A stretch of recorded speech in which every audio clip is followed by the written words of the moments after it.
Hello, good morning student. तो कैसे हैं आप सभी लोग? उम्मीद करता हूँ अच्छे होंगे, मस्त होंगे, स्वस्थ होंगे। तो आज जो हम बात करेंगे, आज हम मोस्ट इंपोर्टेंट टॉपिक पे बात करेंगे। ये टॉपिक ऐसा है तुम्हारा कि यहाँ से क्वेश्चन तो आएगा ही आएगा और 7.5 से 15 मार्क्स के बीच आता है। लेकिन ये टॉपिक इंपोर्टेंट इस वजह से भी है, तुम कुछ भी पढ़ लेना कहीं भी बीएससी के बाद, जैसे मैं तुम मान लो एमएससी करोगे तो एमएससी में भी तुम्हें ये पढ़ने के लिए मिलेगा। ठीक है, solution of system of linear equation. इसका सॉल्यूशन के लिए इसकी डिफरेंट डिफरेंट टाइप है। आज जो यहाँ पे जो हम बात करेंगे वो मैट्रिक्स से बात करेंगे। एक इसी में बीएससी में ही आता है, सिंपलेक्स मेथड भी होते हैं इसके, एलपीपी में आती है वो चीजें, तो वहां पर भी इसको सॉल्यूशन करते हैं। लेकिन अगर हम बात करें यहाँ की, तो यहाँ पे ये तुम्हारा क्वेश्चन आएगा ही आएगा और बहुत अच्छा टॉपिक है, बहुत सारी चीजें हैं इसके अंदर। तो solution of A system of linear equation. सबसे पहले बात करते हैं कि solution of A system of linear equation, linear equation क्या होती है उसके बारे में तुम्हें यहाँ पर पता होना चाहिए। उससे पहले हम थोड़ी यहाँ पे छोटी छोटी चीजों पे बात करेंगे। इसे स्टार्ट करने से पहले इसके हम बात करेंगे कि लीनियर इक्वेशन होती क्या है, वो बाद में। तो पहली बात हम बात करते हैं यहाँ पर वेक्टर्स। ये वेक्टर होते क्या है, वैसे पता नहीं मुझे क्यों इसके अंदर ये वेक्टर्स को डालते हैं, इन्होंने डाला हुआ है पहले से ही, बट वेक्टर इसके अंदर आना नहीं चाहिए था, लेकिन डाला है तो हम बताएंगे। फिर क्या पता तुम्हारा 3 नंबर में क्वेश्चन आ जाए। वेक्टर है क्या यहाँ पर, उसके बारे में बात करते हैं। तो वेक्टर क्या है, एनी ऑर्डर है, कोई भी हमारे पास ऑर्डर है। मान लो एलिमेंट्स का ये हो गया x1 x2 dot dot xn, कोई भी ऑर्डर है, n एलिमेंट दिए हुए मेरे पे x1 x2 x3 dot dot xn। तो ये अगर इस फॉर्म में लिखा हुआ है तो ये क्या कहलाएगा, तुम्हारा वेक्टर कहलाएगा। ठीक है, इसको क्या बोलेंगे हम, वेक्टर। अब वेक्टर, इसको एक नाम भी दिया जाएगा। भाई वेक्टर तो हम इसको भी कह सकते थे, ये x1 और ये x2, इसको भी कह सकते थे x1 x2 x3, ये वेक्टर चल रहा है। ठीक है, तो ये सारे के सारे क्या है, वेक्टर। यहाँ पे एलिमेंट कितने हैं, n, तो इसलिए इसको बोला जाता है n वेक्टर, n वेक्टर बोला जाता है। यहाँ पे कितने अपने पास, 2, तो इसलिए इसको बोला जाएगा 2 वेक्टर। 2 वेक्टर यहाँ पे अच्छा सा नहीं लगता, बट यहाँ पे इन्होंने कहा हुआ रीत चलती हुई आ रही है तो इसलिए बोल दिया जाता है। अब ये आते कैसे हैं, ये होती है डायमेंशन एक तरीके की। क्या होती है, डायमेंशन। डायमेंशन कैसे तुमने पढ़ा होगा, 2D 3D, 2 डायमेंशन 3 डायमेंशन वैसे पढ़ेंगे भी अभी हम दूसरी बुक में, लेकिन यहाँ पे 2 डायमेंशन 3 डायमेंशन वो कैसे बनती है वो देखो ऐसे, तुमने भी पढ़ा ही होगा। ये वाला ये होता है एक्स एक्सिस, ये वाला एक्स डैश, ये वाला वाई होता है, ये वाला कितना होता है, वाई डैश होता है।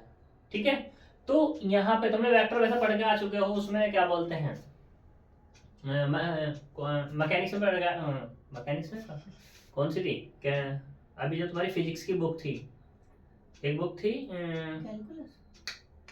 अरे फिजिक्स की फर्स्ट सेमेस्टर में बुक नहीं थी, फिजिक्स की मैकेनिक्स नहीं है, नाम याद नहीं आ रहा मुझे उसका। पूरा का पूरा वेक्टर नहीं पढ़ते हो, और वेक्टर मैंने तुम्हें फर्स्ट टाइम में भी पढ़ाया है वैसे तो।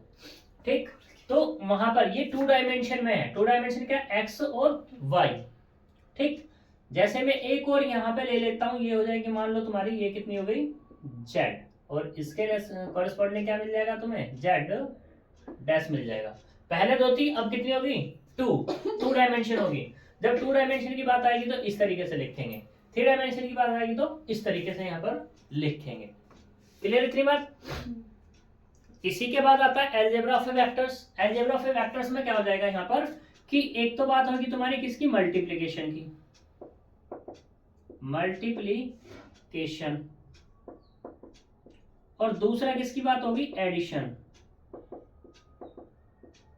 ठीक, एडिशन में भी, एडिशन में क्या होता है, एडिशन और मल्टीप्लिकेशन दोनों चीज आती है, सब्ट्रैक्शन भी और डिवीजन भी। डिवीजन किस तरीके से आता है भाई, मल्टीप्लिकेशन की बात होगी। अगर मैं बात करूं यहाँ पे कोई भी मेरे पास है, ये वेक्टर है, इन वेक्टर को डिफाइन भी किया जाता है। जैसे मान लो ये है एक्स से मैं डिफाइन कर देता हूँ, इसको वाई से कर देता हूँ और इसको जेड से कर देता हूँ।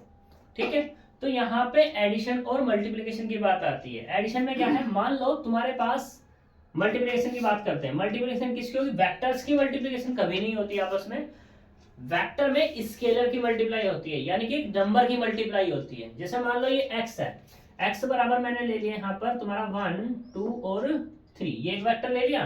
तो इसमें मैंने एक नंबर की मल्टीप्लाई की, मान लो यहाँ पे की 2, तो यहाँ पे क्या करना पड़ेगा, 2 करना पड़ेगा। तो ये आएगा अपने पास 2 इंटू 1, 2 इंटू 2, 2 इंटू 3। तो यहां से जो मिला अपने को 2x बराबर ये होगा 2, ये 4 और ये वाला 6 हो जाएगा। एक नया वेक्टर मिल जाएगा मुझे अभी।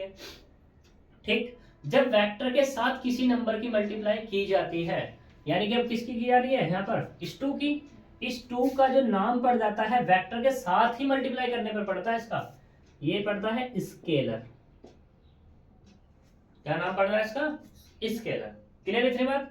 अब इसी में हम बात करते हैं एडिशन की। एडिशन में क्या है, एडिशन के लिए यहाँ पर एडिशन जो होगा वो सिर्फ वेक्टर के बीच ही होगा, एडिशन कभी भी नंबर के बीच नहीं होगा। क्लियर इतनी बात। जैसे मान लो यहाँ पर x बराबर तुम ले लेते हो x1 x2 dot dot xn ले लिया। ठीक, दूसरा y बराबर तुमने ले लिया यहाँ पर y1 y2 dot dot yn। और यहाँ पे एक चीज मस्ट है, अगर तुम एडिशन कर रहे हो वेक्टर्स का, तो यहाँ पे जो वेक्टर होने चाहिए उनका जो ऑर्डर है, मतलब जो उनके डायमेंशन है वो क्या होनी चाहिए, तुम्हारी सेम होनी चाहिए। ये भी कितना है, n वेक्टर है, और ये भी कितना है, n वेक्टर है। इसमें भी n एलिमेंट है और इसमें भी कितने हैं, n एलिमेंट। अगर तुम करने जाओगे x प्लस वाई, तो क्या होगा, जो जिस प्लसेस पर है, यानी कि x1 x2 dot dot xn plus y1 y2 dot dot yn, ये है हमारे पास। तो x1 प्लेसेस पे ये है, x1 के साथ सिर्फ और सिर्फ y1 जाएगा। ऐसा नहीं है कि x1 के साथ तुम y2 कर दोगे या y3 कर दोगे या y4 या जो तुम्हारा मन करा वो कर दिया, नहीं, ऐसा कभी नहीं होगा। x1 के साथ कौन आएगा, सिर्फ और सिर्फ आएगा y1। ऐसे ही x2 के साथ सिर्फ और सिर्फ कौन आएगा, y2। xn के साथ कौन आएगा, yn। जो जिस प्लेसेस पर है वही आएगा। तो ये क्या हो जाएगा इसका, एडिशन। कोई दिक्कत यहां तक।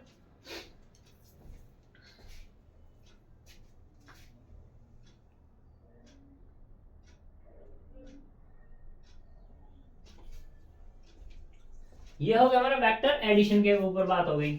अब दूसरे में बात करते हैं, यहाँ पर इक्वालिटी ऑफ वेक्टर में बात करते हैं। Equality of vectors. Equality of vectors में क्या होगा कि मान लो तुम्हारे पास एक वेक्टर है x और एक वेक्टर है y। तुम्हें कहना है कि x बराबर है किसके, y के। तुम ये तभी कह सकते हो, प्रोवाइडेड, ये तभी कह सकते हो जब इनके कोरोस्पोंडिंग एलिमेंट क्या हो, बराबर हो। यानी कि मैं क्या देता हूं, xi बराबर किसके है, yi के, और फॉर ऑल i बराबर 1 2 3 डॉट डॉट n। मतलब क्या हो गया इसका, मतलब ये हुआ कि x1 बराबर होना चाहिए किसके, y1 के, x2 बराबर होना चाहिए किसके, y2 के, x3 बराबर होना चाहिए किसके, y3 के, डॉट डॉट xn बराबर किसका होना चाहिए, yn के। ये तभी कहा जा सकता है, अदरवाइज पे नहीं कह सकते। एग्जाम्पल के तौर पर अगर हम बात करें, मैं ले लेता हूं यहाँ x बराबर 1 4 7 ले लेता हूं, y बराबर भी मैंने लिया 1 4 और ये 7। तो यहाँ पे देखो 1 बराबर किसके, 1 के, 4 बराबर किसके, 4 के, और 7 बराबर किसके, 7 के। तो इसका मतलब क्या हुआ, x बराबर किसके हो गया, y के हो गया। कोई दिक्कत।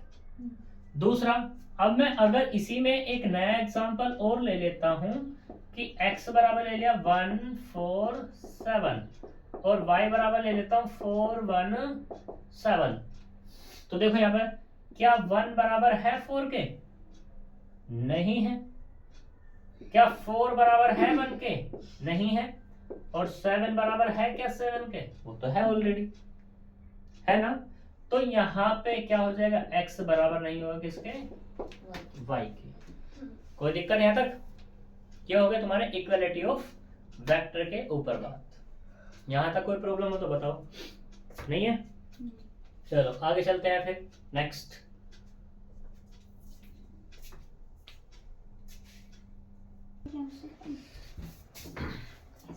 अब देखो इसकी कुछ प्रॉपर्टीज पे बात करते हैं। तो प्रॉपर्टीज है यहाँ वेक्टर की कुछ, और प्रॉपर्टी में भी properties of addition and multiplication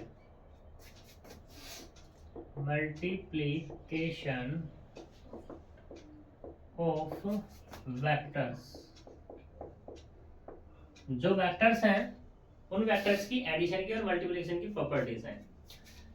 एक लेट कर लेते हैं यहाँ पे, मान लो x y and z are any vectors and p q are any scalars. ये स्केलर से ले लिए मैंने। देन उस केस में फर्स्ट प्रॉपर्टी बात करते हैं कि अगर तुम x में जोड़ोगे किसको, y को, तो ये बराबर होगा किसके, y में अगर जोड़ोगे किसको, x को। दूसरा, अगर x के साथ y प्लस z को जोड़ा जा रहा है और x प्लस y के साथ z को जोड़ा जा रहा है, तो दोनों आपस में क्या होंगे, बराबर होंगे। तीसरे केस में हम ये कह सकते हैं कि मान लो दो वेक्टर तुम ऐड कर रहे हो और उसमें क्या कर रहे हो, एक स्केलर की मल्टीप्लाई कर रहे हो, तो ये बराबर किसका होगा, स्केलर की मल्टीप्लाई जब हम करेंगे किसके साथ, वेक्टर से साथ अलग अलग, और फिर इनके एडिशन को करेंगे तो बराबर आएंगे वैल्यूज। नेक्स्ट वाले में बात करते हैं कि अगर मान लो तुम्हारे पास दो स्केलर हैं, उनका एडिशन किया तुमने और मल्टीप्लाई की किसी एक वेक्टर की, तो ये बराबर होगा किसके, px प्लस qx के। यहां तक कोई प्रॉब्लम? फिफ्थ केस में ऐसा कह सकते हैं कि मान लो एक p है और एक q है, तुमने मल्टीप्लाई कर दी पहले q की x में, ठीक है, तो ये बराबर होगा, अगर दोनों की एक साथ मल्टीप्लाई कर दोगे तुम, पहले स्केलर्स, ये जो दोनों स्केलर दिए हैं वो, ठीक है। यहां तक कोई प्रॉब्लम? पक्की बात। अब इसी में बात करते हैं linear dependent vectors and independent vector, ठीक है। तो मान लो लेट करो, let x1 x2 dot dot xr any r n vectors. r vectors हैं और ये क्या, n वेक्टर। n वेक्टर का मतलब क्या हो जाएगा कि x1 के पास क्या है, x1 element, x2 element, dot dot xn element, कुछ इस तरीके से है, ठीक है। rn वेक्टर एंड p1 कह दो या a1 कह दो, जो भी तुम कहना चाहो। मैंने कह दिया a1 a2 dot dot ar any r scalars, ठीक है। देन a1 की मल्टीप्लाई की किस में तुमने, x1 में, प्लस a2 की मल्टीप्लाई की किस में तुमने, x2 में, प्लस डॉट डॉट ar की मल्टीप्लाई की किस में तुमने, xr में, और बराबर किसका रख दिया, जीरो के, ठीक है। ये जीरो जो है ये जीरो वेक्टर है। जीरो वेक्टर में क्या होते हैं कि सारे एलिमेंट क्या होते हैं, जीरो जीरो होती हैं, सारी एंट्रीज क्या होती है, जीरो जीरो। तो ये एक रिलेशन बनाया तुमने, ठीक है। If at least one AI does not zero then vectors are linear dependent। Linear dependent को शॉर्ट में लिखते हैं एलडी। कोई दिक्कत? अब ये हमने ये स्केलर्स लिए हुए हैं, इन स्केलर्स की वैल्यू निकालते हैं इस रिलेशन से, ठीक है। अब इसमें ये जो A1 A2 AR मैंने जो लिए हैं, इनमें से एटलीस्ट एक एलिमेंट, कम से कम एक एलिमेंट या सारे भी नॉन जीरो होना चाहिए। अगर कोई भी वेक्टर्स ऐसा कर रहे हैं तो हम उन वेक्टर्स को क्या कह देंगे? लीनियरली डिपेंडेंट है, ठीक है। डिपेंडेंट से मतलब रैखिक, स्वतंत्र है, बिल्कुल डिपेंडेंट यानी कि एक दूसरे पर डिपेंड कर रहे हैं वो रैखिक तरीके से, ठीक है। फिर इसी का जस्ट अपोजिट आता है लीनियर इंडिपेंडेंट। लीनियर इंडिपेंडेंट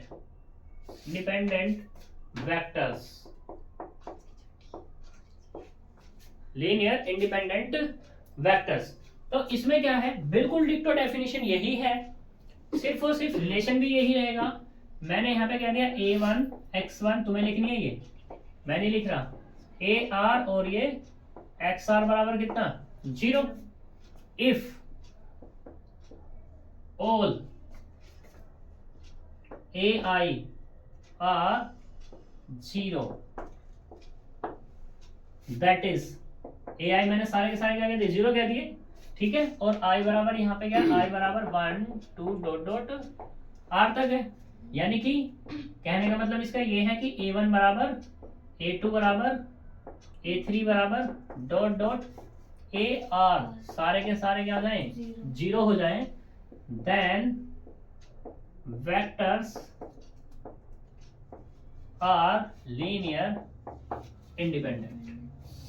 कोई दिक्कत? अब तुम सोच रहे होंगे कैसे, तो एग्जांपल से बात करते हैं, ठीक है।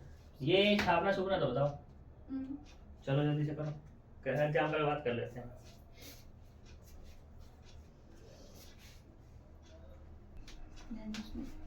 देखो एग्जांपल में बात करते हैं। एग्जांपल नंबर 1, इसने एक वेक्टर दिया हुआ है, गिवन है यहाँ पर x1 बराबर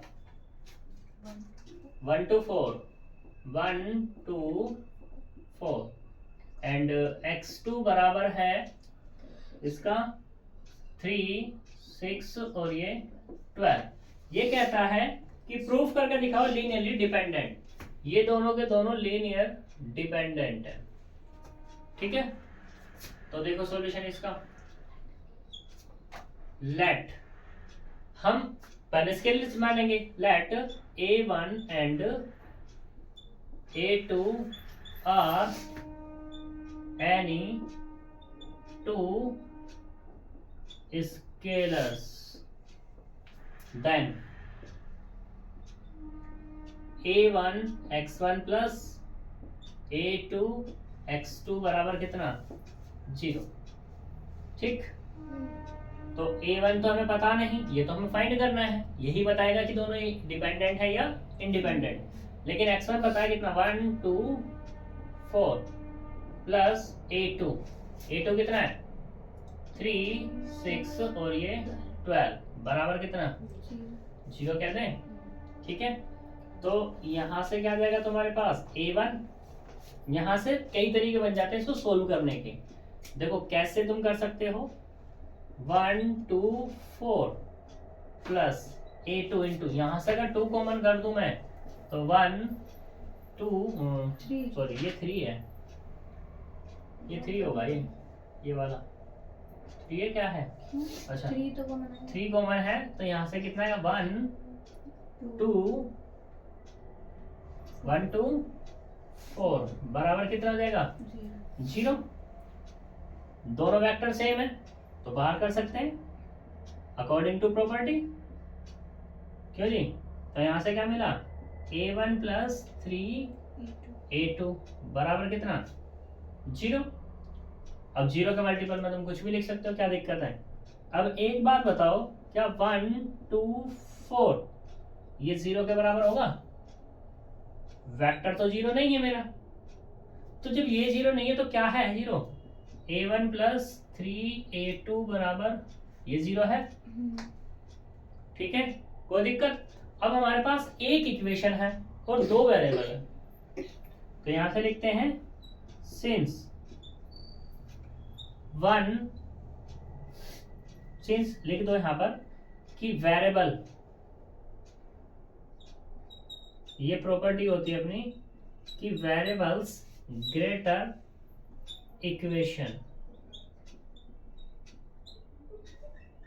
इक्वेशंस लिख दो देन इनफाइनाइट सॉल्यूशंस एग्जिस्ट होते हैं। इनफाइनाइट सॉल्यूशंस क्या होते हैं? एग्जिस्ट। और वो भी कैसे? वैसे तो नॉन जीरो की बात करते हैं यहाँ पर, अगर जीरो सॉल्यूशन की बात करोगे ना तो वो तो एक ही निकलेगा। ठीक है, non zero infinite solution exist होते हैं। जब non zero infinite solution exist होते हैं, वो सोच रहे होंगे भाई तुम कैसे, तुम ये सोच रहे होंगे भाई कैसे।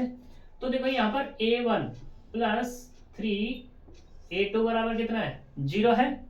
इनफाइनाइट सॉल्यूशन कैसे एग्जिस्ट होने वाले हैं? अब हमें तो लेफ्ट बराबर राइट दिखाना है, तो तुम कैसे कैसे बता सकते हो? तुम ऐसे कह सकते हो कि a2 को क्या कह दो, a2 को तुमने 1 कह दिया, तो अगर तुम्हें इसे 0 बताना है तो a1 को क्या कहना पड़ेगा? -3 कहना पड़ेगा। जब तुम -3 का हो गए तो -3 और प्लस के 3 इंटू 1, तभी तो 0 हो पाएगा ये, क्यों जी? तो a1 की एक सॉल्यूशन क्या मिला? a1 बराबर -3 और a2 बराबर 1, एक तो ये मिल गया। दूसरा, अब की बार तुम a2 का क्या कह दो? 1/3 कह दो, और a1 को क्या कह दो? -1 कह दो। तो यहाँ पे कितना? a1 प्लस 3a2 बराबर 0 है, तो a1 कितना का? -1 प्लस के 3 इंटू 1/3 बराबर 0। तो यहाँ से कितना? -1 प्लस 1 बराबर 0। तो क्या मिला यहाँ से? 0 बराबर 0। तो दूसरा सॉल्यूशन क्या मिला इसका कि a1 बराबर -1 और a2 बराबर 1/3। ऐसे ही तुम्हारे क्या होंगे? इनफाइनाइट सॉल्यूशन बन सकते हैं, बन जाएंगे ना। लेकिन हमारा मेन कारण क्या था? मेन कारण तो हमारा ये, तो हमें तो क्वेश्चन में सिर्फ क्या करना था, यही तो करके दिखाना थी, लीनियरली डिपेंडेंट। तो हम यहीं पे कह सकते थे कि since a1 and a2 have infinite non-zero values, then x1 and x2 are linearly dependent। कोई दिक्कत यहाँ तक नहीं? अभी लीनियर डिपेंडेंट कैसे हैं वो मैंने तुम्हें वहां दिखा दिया है। सही है, तो तुम्हें जब क्वेश्चन आएगा तो पूरा ही करके दिखा देना तुम लोग भी। हाँ, कोई दिक्कत नहीं है। सही है, पूरे मार्क्स देगा वो, मतलब उसे फर्क पड़ेगा कि हाँ बच्चे ने दिखाया हुआ है अलग कि किस तरीके से इनफाइनाइट सॉल्यूशन ये रखता है। यहाँ तक कोई प्रॉब्लम है? नेक्स्ट एग्जांपल पे चलते हैं। एग्जांपल की बात करते हैं फोर्थ की। सेकंड और थर्ड अपने आप करोगे तुम।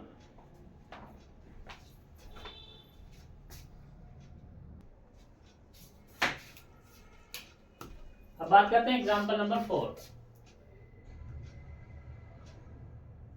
एग्जांपल नंबर 4 क्या कहता है कि इसने गिवन किया हुआ है वेक्टर्स, गिवन वेक्टर्स। एक है x1 बराबर का है 1 0 0, x2 दिया 0 1 0, x3 जो दिया है 0 0 1 दिया है। इसने कहना है कि to proof that x1 x2 x3 are linearly independent, ये शो करके दिखाना है। ठीक है, तो करते हैं show. Let A1 A2 A3 are any three scalars,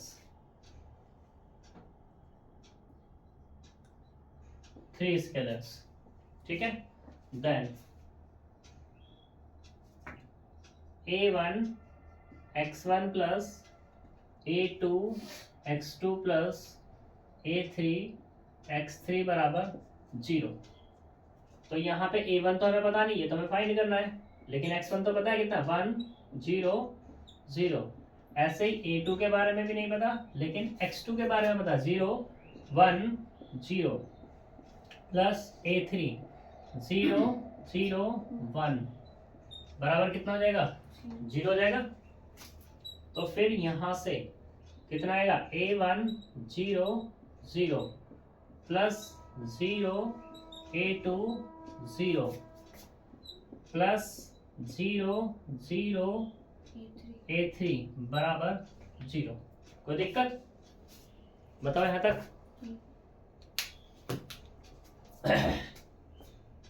अब सबको क्या करेंगे, ऐड करेंगे। तो यहाँ से A1 A2 और ये A3 बराबर 0 हो जाएगा, क्योंकि A1 में ऐड करेंगे किसको, 0 को और 0 को, तो A1 ही रहने वाला है। ऐसी 0 plus A2 plus 0 A2 0 plus 0 plus A3 बराबर 0। और 0 का मतलब क्या है इसका, यहाँ पर 0 वेक्टर 0 0 0, यही तो है। कंपेयरिंग करो, कंपेयरिंग ऑन बोथ साइड्स। जब कंपेयर करेंगे तो यहां से A1 कितना मिलेगा, 0, A2 भी कितना मिलेगा, 0, और A3 भी कितना मिलेगा, 0। तो कह दो कि सिंस A1 बराबर A2 बराबर A3 बराबर कितना है, 0, then x1 x2 x3 are linearly independent, स्वतंत्र है तीनों के तीनों। ठीक है, कोई कुछ भी होता रहे, इन्हें किसी से कोई लेना देना नहीं है। क्लियर इतनी बात? यहां तक कोई प्रॉब्लम हो तो बताओ, नहीं है तो फिर अब हम चलते हैं, जो चैप्टर दिया हुआ है उसके अंदर चलते हैं। उससे पहले हम एक डेफिनेशन में बात कर लेते हैं छोटी सी, कि लीनियर कॉम्बिनेशन, वैसे ये तुम्हारा पूछा नहीं जाएगा, बता देते हैं, दी हुई है। तो लीनियर कॉम्बिनेशन, लीनियर कॉम्बिनेशन क्या है कि मान लो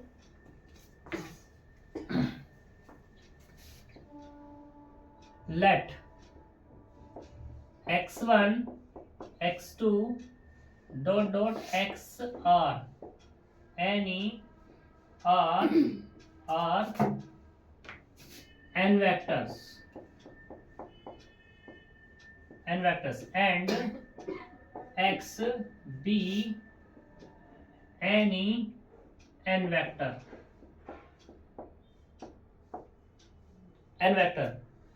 if x बराबर क्या लिखें, A1 x1 plus A2 x2 plus dot dot plus AR XR। अगर हम x को इस फॉर्म में लिख देते हैं, then x is said to be linear combination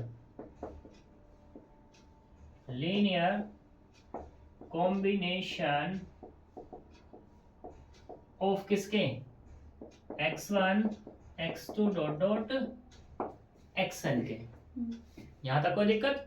यानी कि x जो है x1 x2 xr के लीनियर कॉम्बिनेशन में है। यहां तक कोई प्रॉब्लम नहीं है, तो ये तुम्हारा लीनियर कॉम्बिनेशन है। बस ये मैंने इसलिए दे दिया है यहाँ पर, क्या पता डेफिनेशन आ जाए, बट अभी तक तो आई नहीं है। क्लियर इतनी बात? पक्का? तो अब चलते हैं चैप्टर की तरफ। चैप्टर क्या है हमारे पास? चैप्टर दिया हुआ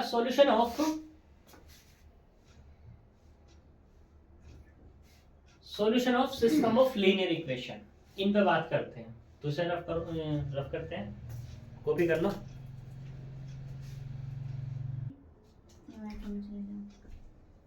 देखो अब बात करते हैं solution of system of linear equation. तो ये होता क्या है, सबसे पहले हम लीनियर इक्वेशन के बारे में बात करेंगे कि लीनियर इक्वेशन है क्या। तो देखो लीनियर इक्वेशन जो है जिसमें पहले, उससे पहले बात होती है इक्वेशन की। इक्वेशन क्या होती है, तो ये बता रहा हूं, तुम्हें पता हो या ना पता हो मुझे नहीं पता। तो इक्वेशन के बारे में बात करते हैं। इक्वेशन है क्या, इक्वेशन जो होती है एक रिलेशन होता है, रिलेशन। और वो किस किस का होता है रिलेशन, वो होता है हमारे पास वेरिएबल्स और कांस्टेंट। ये कुछ हमारे पास रिलेशन है, मतलब क्या है, हमारे पास वेरिएबल है और कांस्टेंट दिए हुए हैं। ठीक, तो ये रिलेशन बना होगा वेरिएबल और कांस्टेंट को मिलकर के, सही है।